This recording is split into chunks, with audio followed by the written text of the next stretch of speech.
Welcome to Kidmissing TV. I am your host, Angelina Wilson, and this is the case of the unknown Bairn. Bairn, B-A-I-R-N, means baby in Scottish, the Scottish form of Gaelic. A man named Ian Robertson and his 5-year-old son were walking along the beach when they saw something floating among the seaweed. It looked like a big plastic doll.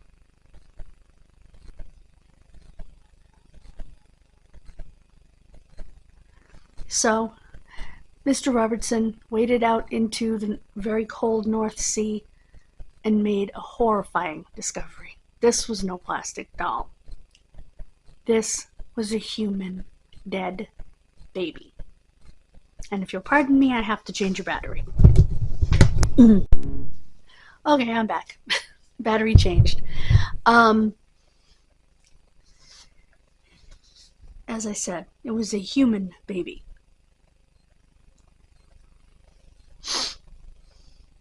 He was between the ages of 2 and 4, wearing a pajama top with a shirt over it. The body had been in the water for some time and had started to decompose. And his face had been damaged from being dragged over rocks.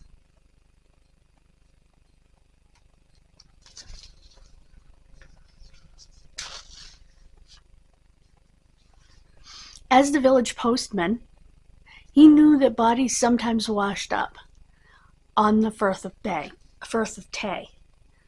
The shores of Firth of Tay. Ugh, if I can say it.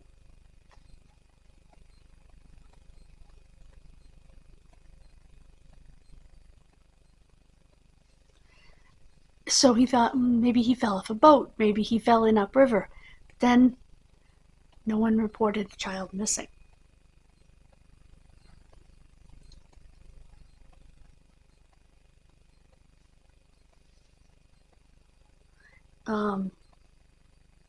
There is a BBC podcast called The Cruelty of Child Unclaimed, which is where this information comes from, that you can certainly listen to, and I will link it.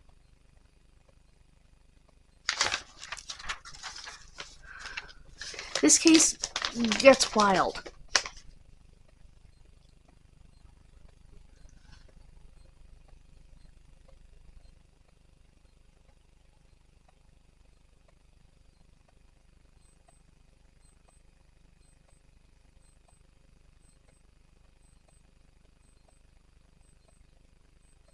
A detective, Bob Beveridge,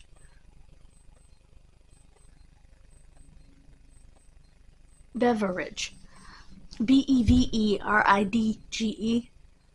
was one of the detectives that worked on the case, but he retired and went on to be an antiques dealer. He always felt that there was a link to the traveler community.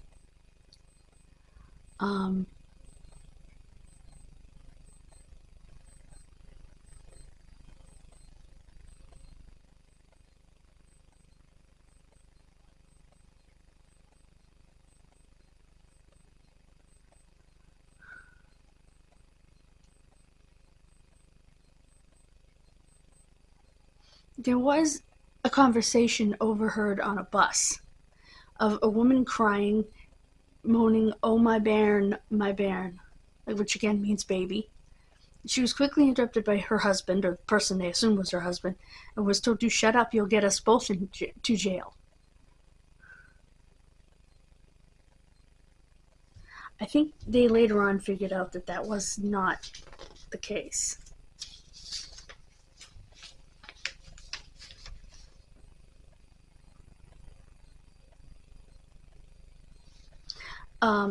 When they say travelers, I think they're talking about gypsies, transients, and a lot of their children ended up in care. the care service that split apart their families became known as the cruelty. That was quite a time period as well.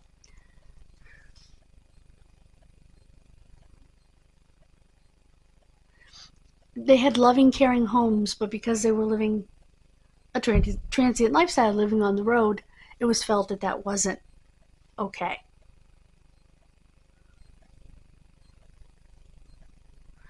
Instead, they were put in abusive residential homes, foster homes, schools, residential schools, all sorts of things, and were horribly abused.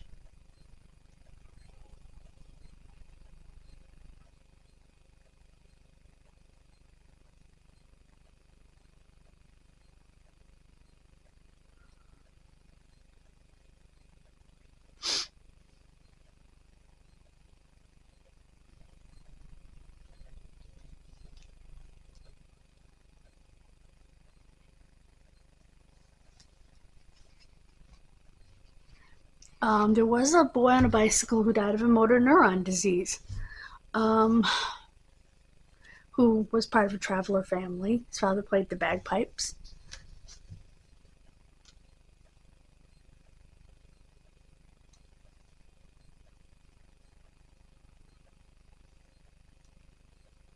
And they were able to, I believe, eliminate that boy as being the boy.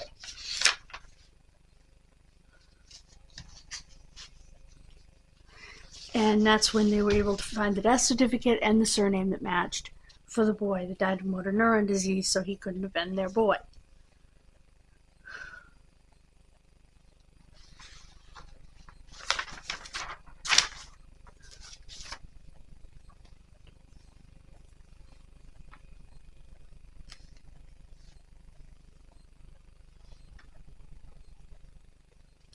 And it looks like this boy that died of motor neuron disease had an older sister who gave birth to a son in 1969.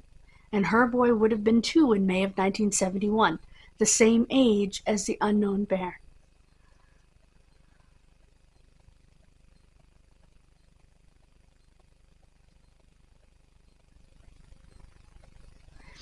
And that they were able to determine she was likely the mother of this unknown baby.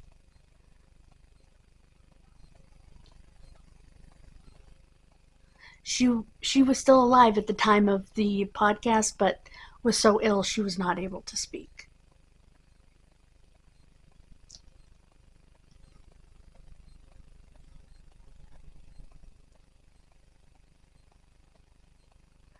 But they did find another cousin and were able, through her genealogical work, to prove they had the right family.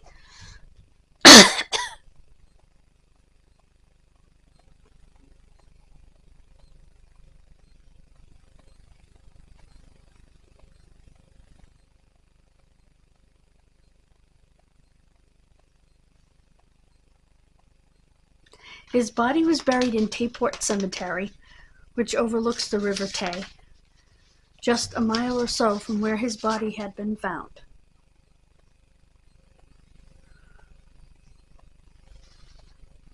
For years, Ian Robertson, the postman who found him, and his family had tended his grave.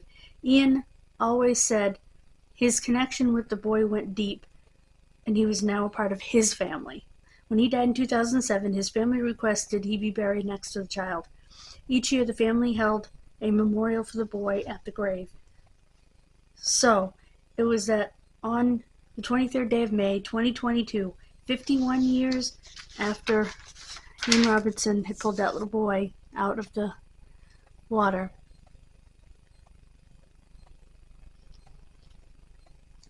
the boy's family, his cousin Martha, met the Robertson family. And they went to the Tay Bridge and took her to the memorial ceremony. They met in a car park next to the Tay Bridge, and they took her from there to the ceremony.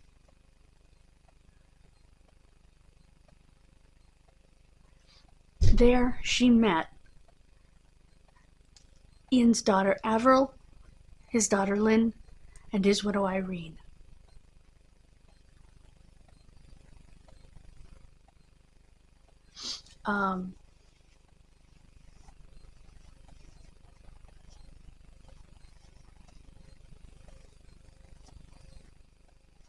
Now,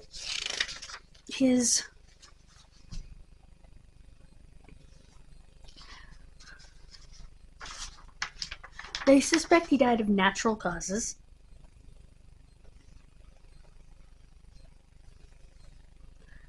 They don't have an exact identification. It's just been through genealogy, so they need DNA to prove it. But again, just a synopsis. Found the 23rd of May, 1971. Unidentified for 53 years. The area is Fife, Scotland. Age 2 to 4. Again, natural causes. Tayport Beach in Fife, Scotland. He was wearing a blue short-sleeved shirt with small pocket on the lower left side and tabbed with Achilles size 3. Oh, that must be what they call a tag. Cotton long-sleeve shirt that was fleecy lined and featured rectangular and oval shapes in blue. So, I will link the podcast.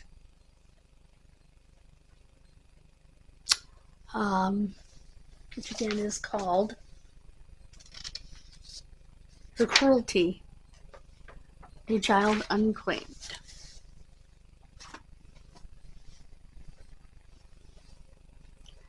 I think it's a real possibility that they have found the family. Unfortunately, without DNA, we won't know for sure, but the family has said he's ours. And you know what? That's good enough. Did he have a name? Did he have a birth certificate?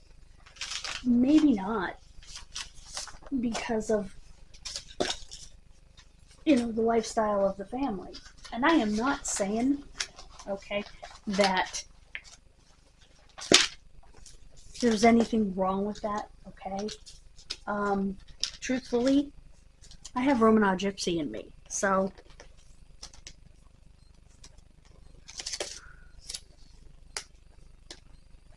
some people question the validity of that in our tree, but my mother found all the evidence, so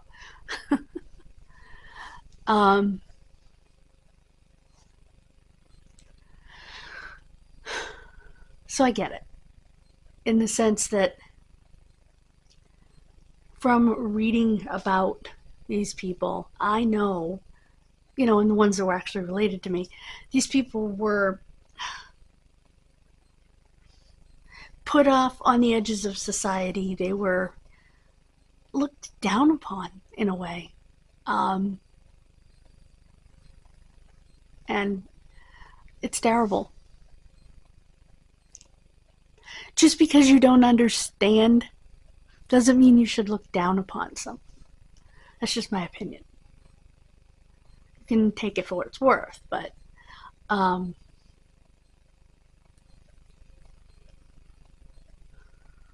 I think what they're thinking now is they didn't have money to have a funeral or even money to get a doctor.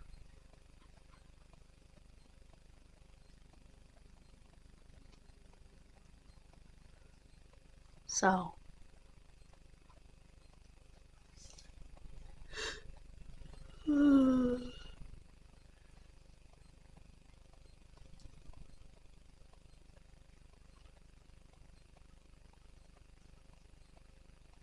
so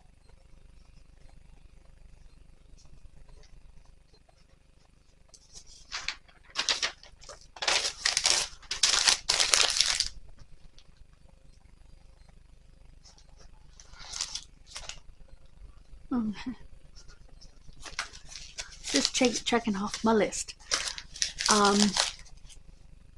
Oh, it is yucky out. It's snowing today. So, have a very um, have a very good weekend. And I will see you Monday. I will not see you Wednesday because it's Christmas. Instead, Wednesday's scheduled video will be on. I almost said air on, I guess technically, Thursday.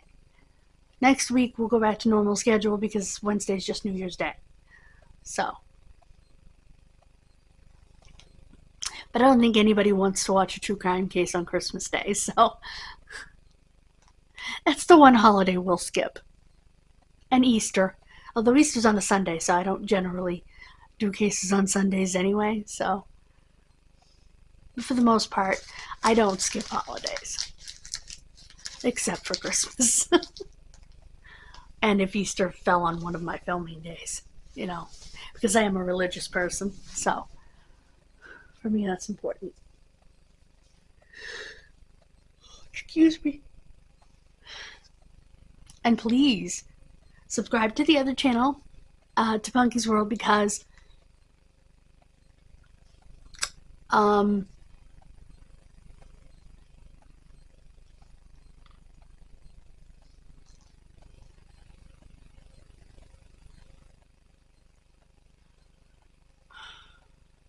I have a lot coming up on the other channel that I'm very excited about. And as always, a lot coming up on this channel. January is completed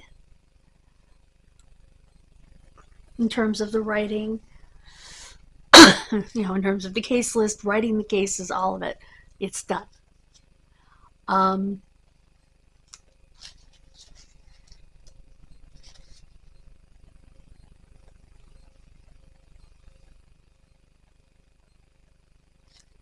So that's great. And I may make a video for the wrestling channel, like a wrestling news video. So please check that out as well. God bless you, and I'll see you Monday. Bye, guys.